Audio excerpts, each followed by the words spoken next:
Te damos la bienvenida a un capítulo más de Business and Trends, programa en donde de la mano de los más grandes expertos profesionales podrás escuchar algunas de las tendencias empresariales más importantes de la actualidad. Esperamos te sea provechoso nuestro contenido exclusivo de la más alta calidad. Bienvenidos al mundo de líderes de negocio.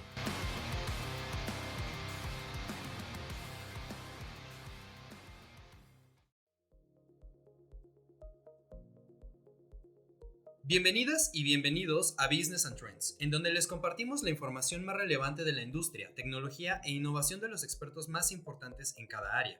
Mi nombre es Carlos Aspeitia, su host el día de hoy, y en esta ocasión nos acompaña Alfonso Caso, socio fundador de AOCENUMA.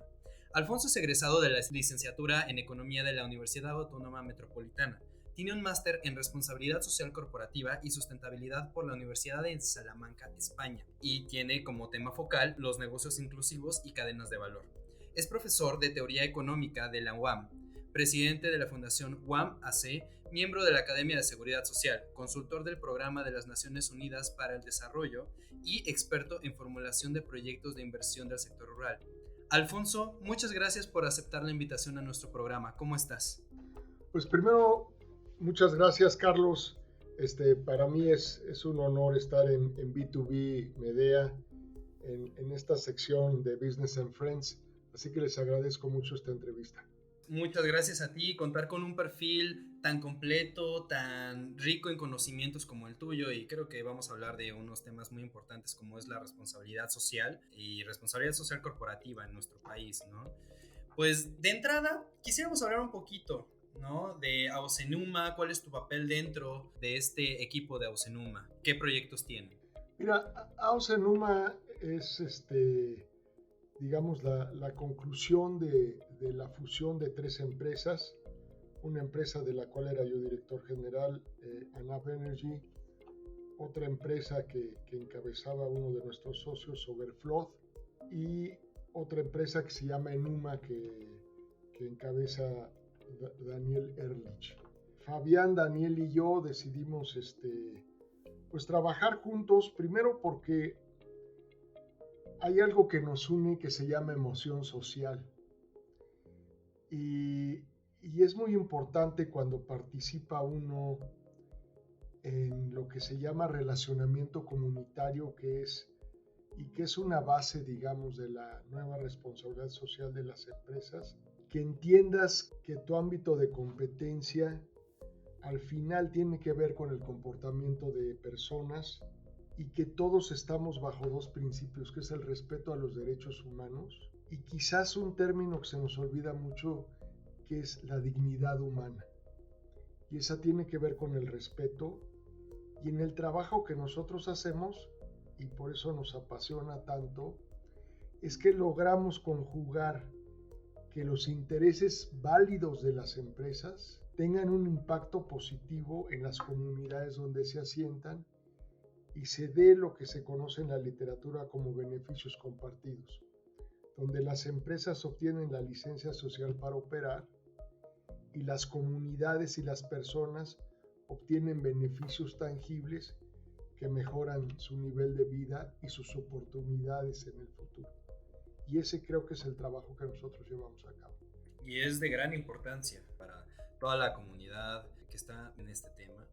Y mencionas dignidad humana, realmente hemos dejado de lado un poquito ese concepto, y qué bueno que tenemos personalidades como tú que nos ayudan a rebobinar, a recordar ese tipo de conceptos, ¿no? Y que realmente los aplicamos como debe de ser.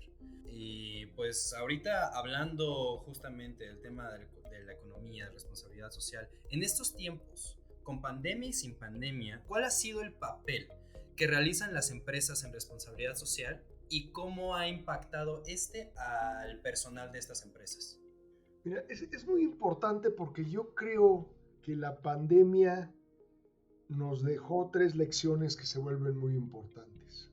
El primero es que solo podemos entender el resultado de pospandemia que estamos viviendo si no hablamos de la capacidad de intercomunicarnos y de poder trabajar a distancia. Y eso se llama Internet. Y si tú revisas los primeros informes de las Naciones Unidas, vas a ver que aquellos países que no tenían una red medianamente establecida de Internet tienen un atraso superior al 30% frente a los demás países. O sea, la prioridad de tener una plataforma que te permita comunicarte se vuelve hoy una prioridad para tu posibilidad de desarrollo. Entonces, ahí lo primero que se estableció es que se creó una ventaja competitiva entre las economías desarrolladas y las economías en vías de desarrollo. Y ese gap creció en lugar de disminuir. Ahora, esa posibilidad de tener una infraestructura robusta nos demostró que ya no era tan necesario tener que estar en un mismo lugar para trabajar, sino que podíamos llevar a cabo muchas de nuestras tareas a distancia, dejando de fuera, los proyectos de infraestructura, minería, todo aquello que requiera mano de obra en sitio, pero todo lo demás se pudo dispersar. Y entonces el reto consistía, y también vuelvo a Naciones Unidas, que se vuelve muy interesante, la explotación de las mujeres creció en un 30% a raíz de la pandemia. ¿Por qué? Porque siguieron trabajando, pero se volvieron enfermeras, porque tenían que cuidar a la gente que se había enfermado de COVID, o a las que ya no podías llevar al hospital o a la clínica, y entonces eran al mismo tiempo trabajadoras, amas de casa, maestras y enfermeras. Y eso, en términos del atraso que generó en igualdad de género, es un tema que en los próximos años vamos a tener que analizar y que desde luego tiene que ver de manera muy importante con el comportamiento de las empresas, porque había una serie de incentivos que desaparecieron cuando la señora se tuvo que quedar en su casa, y ahora cómo la empresa se los puede devolver. Y tercer elemento es que tu casa estaba hecha para vivir, no para trabajar. Y entonces, y eso pasa a nivel mundial, si tú ves en España, por ejemplo, la gente vivía en la calle. Sus departamentos son muy chiquitos y llegaban a dormir. Y entonces cuando se volvieron oficina, ¿qué haces? Velo en México, a ver, nosotros tenemos empleados que tienen que tener las juntas en el baño. Se tienen que encerrar en el baño con su computadora, porque si no, pues los niños están en la escuela, o estaban en la escuela, porque ahora ya regresaron a clases, y entonces el comedor era el niño tomando clases, el papá tratando de preparar un informe y la señora también trabajando, entonces, y todos interrumpiéndose, y además con una capacidad de banda que no permitía que las tres computadoras estuvieran trabajando. Entonces, ese es un reto a nivel de estructura interna de familia, pero a nivel también de centro de trabajo. Y ahí hay una serie de, digamos, de líneas donde tú empiezas a ver que la nueva cultura empresarial se empieza a manejar a partir de células. Por la distancia, los grupos de trabajo se organizan por células. Pero bueno, creo que estoy tocando demasiados temas para esta pregunta. Me gustaría, si quieres, detenerme aquí y en fin, de esto, pues, ¿qué preguntas surgen o qué comentarios te gustaría que hiciera? No pasa nada, no, al contrario, muchísimas gracias por toda la explicación. Ahorita enfocados en la empresa y en los empleados. Vamos a hablar un poquito de la sustentabilidad, ¿te parece? Sí. ¿Cuál es tu opinión y visión para estas empresas privadas y dependencias del gobierno aquí en México? Mira, yo creo que como ha ocurrido en muchos temas, digamos, lo que se conoce como ESG, ¿no? Environmental Social Governance, ASG en español, es un tema que cada vez va a ir tomando más relevancia y un poco nosotros hablamos de que el tema en el que más se ha trabajado es en la E, en la parte ambiental que tiene que ver con sustentabilidad o sostenibilidad. Y si tú te fijas, los objetivos de desarrollo sustentable promovidos por las Naciones Unidas son cada vez un tema que se tiene que atender. Claro. Y en el que estamos pasando del discurso a medidas específicas para atenderlo. A ver, yo creo que hace 6 años o 10 años, digamos cuando se empezó a tocar el tema en el foro de Davos, era una preocupación que hoy ya es una realidad que están atendiendo las empresas. Ahora, el problema es si tú lo ves como un costo o como una inversión. Y yo te diría que las grandes empresas mexicanas lo están empezando a atender y han tomado conciencia y lo están incorporando en sus prácticas de desempeño. El gran reto es que esto pueda empezar a ocurrir en las empresas medianas y pequeñas. Y en una economía como la mexicana, digamos, el punto de interrogación es qué va a pasar con la economía informal. A ver, la economía informal está en la ilegalidad y sin embargo es uno de los grandes motores de nuestra economía y sobre todo en materia de empleo tiene una significancia muy importante.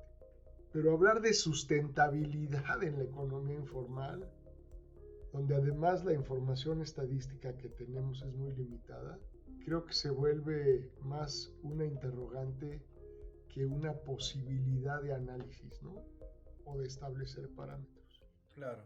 Entonces yo creo que en los próximos años lo que vamos a ver es que las grandes empresas mexicanas van a tener políticas de sustentabilidad, las medianas las van a incorporar y no por otra cosa, sino porque hoy ya a nivel mundial las instituciones financieras deben de incorporar estos elementos en sus políticas de otorgamiento y evaluación de financiamientos. Y en el momento que se vuelve un requisito para obtener crédito, en ese momento deja de ser una política de buena voluntad para convertirse en un requisito. Y en el momento en el que se vuelve un requisito, lo empiezas a cumplir. Y eso es lo que está pasando. Digamos, a partir del 2020 ya hay una serie de normativas para evaluación de la cartera y del posicionamiento de los bancos que tienen que ver con sustentabilidad. Y eso hace que se vuelva obligatorio como un requisito para el acceso al financiamiento competitivo. Ahí, ahorita que estás hablando de las políticas que una empresa debería de tomar en cuenta para temas de sustentabilidad, ¿cuáles se te ocurren? ¿Cuáles propondrías tú para todos los directores, directoras que nos están escuchando que pudieran aplicar de una vez en sus acciones diarias para poder realizar un cambio efectivo? Bueno, yo creo que de manera voluntaria lo que valdría la pena es hacer un análisis de huella de carbono de cada empresa, ¿no? Ok. O sea, ¿qué tanto en mi balance, digamos, estoy contaminando y qué tanto podría yo hacer para, en la medida de lo posible, minimizar ese impacto? Y creo que el reto sería, si no tengo recursos en este momento, porque las empresas están muy limitadas por la situación que estamos viviendo, estamos en medio de una crisis, no lo podemos negar. ¿Qué tanto con cambios administrativos o con ciertas políticas yo puedo mejorar ese desempeño? Porque creo que hay muchas cosas que se pueden hacer que no necesariamente implican inversiones cuantiosas. Ya lo vemos, reciclar, por ejemplo, el papel, no imprimir aquello que no sea necesario, tener un ahorro, digamos, en el consumo de energía. A ver, IBM, por una política de cambio de luminarias en sus oficinas y de restricciones y de horarios definidos, ahorró 114,000 millones de dólares. A ver, en términos de generación de energía, fueron, pues no sé, como el 20% de la capacidad de generación de México. Entonces, sí hay manera. Claro, requiere una estrategia, un planteamiento, y aquí lo más importante, un compromiso de la dirección general de las empresas, o en su caso, de sus consejos de administración, si son empresas pues de tamaño grande, ¿no?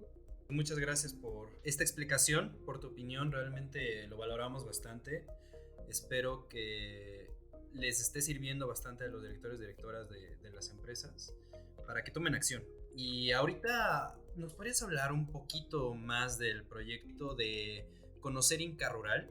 ¿Cómo surgen este tipo de proyectos de inversión para el sector rural y cuáles son los objetivos que se pueden llegar a alcanzar con ellos en la actualidad? Justo estabas hablando de la huella de carbono, por ahí nos podemos ir. Mira, yo te diría, a ver, es muy importante y me gustaría contextualizar tu pregunta porque se nos olvidan muchas cosas. Primero, la primera revolución socialista del mundo, antes que la de la Unión Soviética, fue la de México. Y se creó una figura de producción que es única, que se llama ejido, que es una organización colectiva de producción y que así se llevó a cabo el reparto de la tierra en nuestro país. Bueno, el Inca rural surge de una figura que hace muchos años se llamó extensionistas agrícolas, que eran técnicos que ayudaban principalmente a los ejidos a mejorar sus sistemas de producción. Y digamos que mucha de la metodología que se usa es la metodología que desarrolló la FAO. Y la FAO tiene una importancia fundamental porque juega un papel estratégico en la reconstrucción de Europa después de la posguerra. Porque estaba todo destruido y la gente lo primero que tenía es que necesitaba comer. Y entonces, entre el Plan Marshall, entre muchos programas, pero la FAO genera esa capacidad técnica para mejorar la producción. Y digamos que yo sigo siendo un enamorado de la FAO porque las guías de apoyo productivo y de relacionamiento comunitario y social de la FAO siguen siendo extraordinarias. Ahora, hemos ido evolucionando, pero también nos damos cuenta que si tú ves la amenaza mayor a nivel mundial, y en México ya lo estamos viendo de manera preocupante, es el agua. Y la agricultura es la actividad a nivel mundial que más agua consume. Entonces tenemos que construir sistemas que lo primero que hagan es que tengan un uso eficiente del agua. A ver, no, mucha gente no lo sabe, pero México es el principal exportador de hortalizas del mundo. A ver, cuando quieran ver una agricultura de primer mundo, vayan a Sinaloa o vayan a Sonora. A ver, y hay café orgánico de altísima calidad en Chiapas y en Oaxaca. México es un gran país de producción agrícola. Claro, con contrastes. Tenemos minifundios y tenemos a veces un aprovechamiento del agua muy deficiente o una infraestructura que no se ha mejorado desde los años 60. Entonces, si tú me dices en materia de sustentabilidad ligada a la agricultura, el reto más importante es un uso eficiente del agua. Claro. Y si tú lo ves, ya empieza a ser un tema importante de conflictos sociales, porque lo que no hay es agua. Totalmente. Y aquí, bueno, recordemos que la FAO es la Organización de las Naciones Unidas para la Alimentación y la Agricultura. ¿vale? Aquí me gustaría preguntarte también, tomando en cuenta tu experiencia, ¿de qué forma se deben de considerar las comunidades dentro del plan de acción de una empresa en relación con los proyectos de desarrollo en cualquier tipo de sector? Digo, a la hora de su implementación, ¿no? Tomando en cuenta el agua, tomando en cuenta no solo el agua, ¿no? El aire, la calidad, todos los aspectos posibles. Mira, qué bueno que me lo preguntas porque a lo mejor me quedé con la parte un poco romántica de nuestra empresa y no entré, digamos, a los instrumentos. Mira, lo que nosotros hacemos y colaboramos con las empresas parte de dos principios. Primero es identificar impactos y riesgos de carácter social. A ver, cualquier proyecto que tú lleves a cabo genera impactos y tiene riesgos. Si tú haces una adecuada identificación de impactos, dices a esta comunidad, este impacto, este camino le va a beneficiar en esto y esto y esto. Esta mina le va a provocar estos problemas por esto, que va a haber polvo, que va a haber tierra, que van a pasar camiones, pero por otro lado los impactos positivos va a haber empleo, va a haber infraestructura, en fin. Entonces lo primero es definir qué impactos son significativos. ¿Y cuáles son los riesgos? Los riesgos es la posibilidad de que ocurra algo que puede afectar a la comunidad, que está ahí un pozo, que se rompa una presa, que se caiga una línea de transmisión, en fin.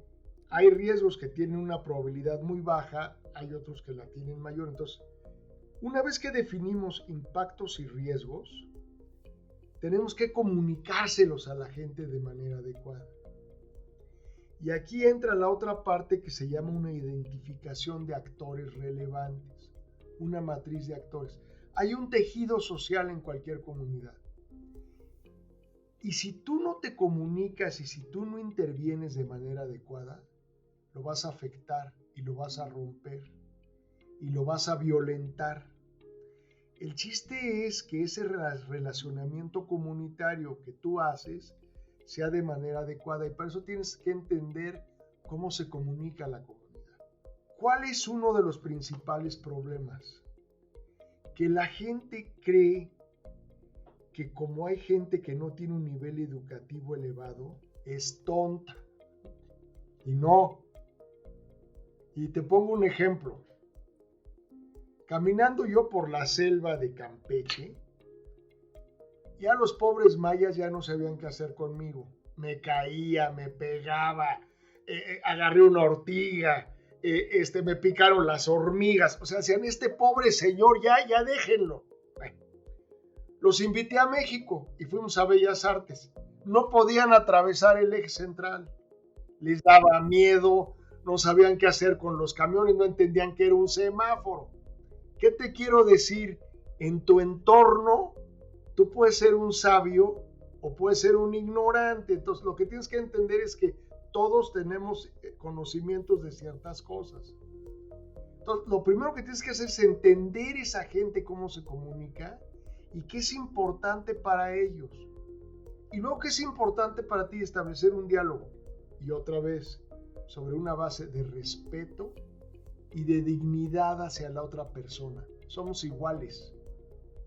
Si tú logras establecer esa igualdad y ese respeto, te empiezas a comunicar. Y si te logras comunicar, puedes establecer acuerdos. Claro. Y entonces puedes llegar a beneficios. Y de una forma integral y homogénea. Exactamente. Bueno, hay metodologías para lograr esto. La FAO, la IAIA, IPIECA, la Corporación Financiera Internacional, en fin. Hay muchas metodologías. La IAIA es la Asociación de Impactos, IPIECA es la que lo ve para la industria de hidrocarburos y la Corporación Financiera Internacional es la que dicta las normas para los bancos. Perfecto.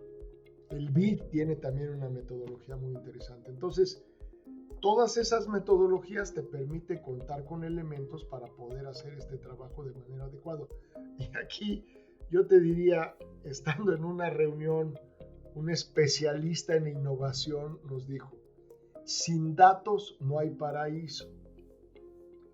Todo mundo tiende a creer que las ciencias sociales son rollo. No, son perfectamente exactas, perfectamente medibles y tienen rangos de predicción.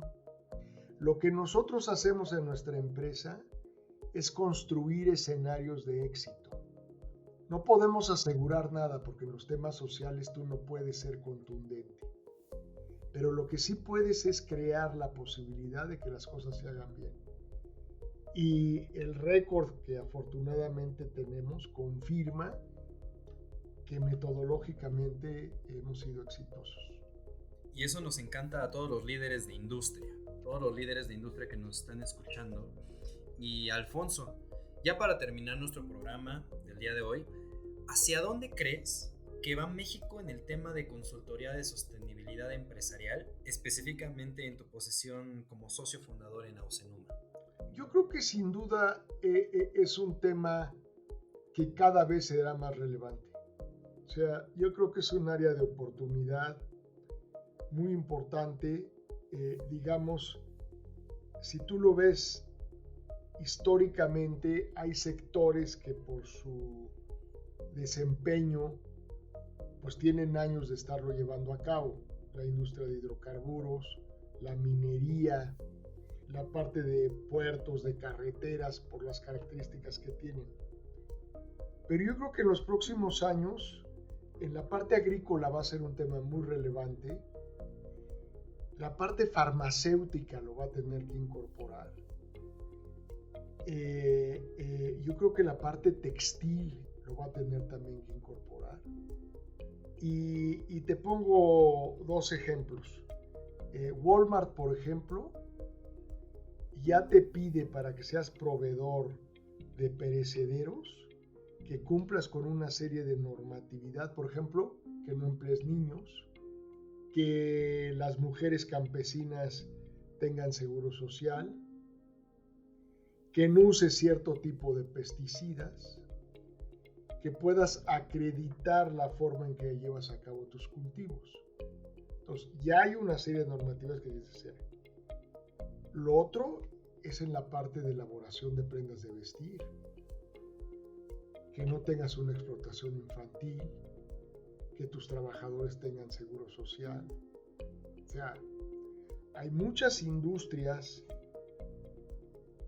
que en términos de moda y en términos de inclusión de su imagen han sido muy exitosas, pero que si nos vamos un escalón para atrás, estamos en la Edad Media y eso ya no puede pasar. Y una de las cosas que se vuelve muy relevante para los líderes y para los gerentes y para los directores de las empresas, recientemente veía yo un estudio en Estados Unidos sobre preferencias de los clientes. Por ejemplo, que uses empaques reciclados, aunque tu producto sea más caro, ya es un elemento de competitividad en materia de marketing. Que tú acredites que tus empleados tienen un mínimo de seguridad, aunque lo hagas en Bangladesh, o lo hagas en Malasia, o lo hagas en Etiopía, ya también te genera un plus. Que tú digas que estás inmerso en un programa de economía circular, ya también te genera un plus. En México hay ejemplos muy, muy importantes. Yo te diría, bueno, Cemex, Bimbo, la cadena de restaurantes Tox.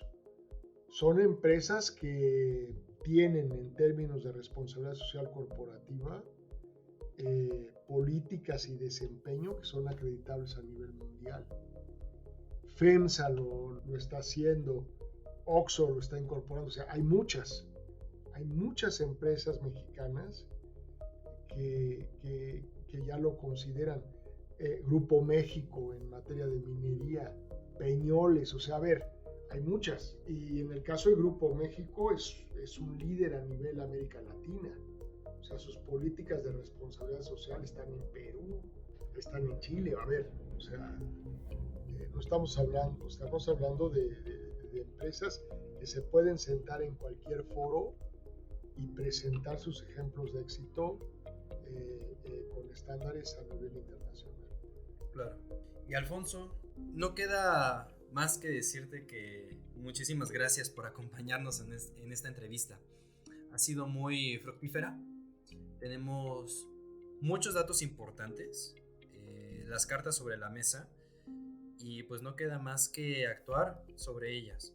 Empresas, por favor, si están escuchando eso, políticas, sustentabilidad, lo más importante. Sí, y para terminar yo te diría que todo esto solo es posible si comprometes a tus trabajadores y si logras que en materia de recursos humanos se permee la importancia de llevar a cabo políticas de sustentabilidad a nivel horizontal y vertical en las empresas. Claro, totalmente, para que lo tomen muy en cuenta. Y muchas gracias, Alfonso, gracias por haber estado con nosotros el día de hoy. No, pues al revés, muchísimas gracias a ti, Carlos, por esta oportunidad. Quedo a sus órdenes. Y por último, recuerden mantenerse conectados a Business and Trends para que les compartamos la información más relevante de las industrias, tecnología e innovación. Ayúdenos a compartir y a suscribirse. En nuestro canal de YouTube nos pueden encontrar como B2B Medea Business and Trends y en Spotify pueden encontrar el programa como Business and Trends. Que tengan un muy buen día. Hasta luego.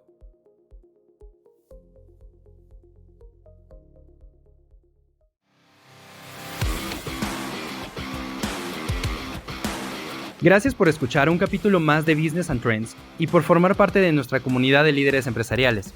No te olvides de compartir el episodio, así como suscribirte a nuestro canal de YouTube y a nuestro newsletter, el cual podrás encontrar en nuestra página www.b2bmedea.com para obtener las actualizaciones más recientes en el mundo de los negocios y calificar nuestro episodio. Te esperamos en nuestro LinkedIn como B2B Medea. Que pases una excelente semana.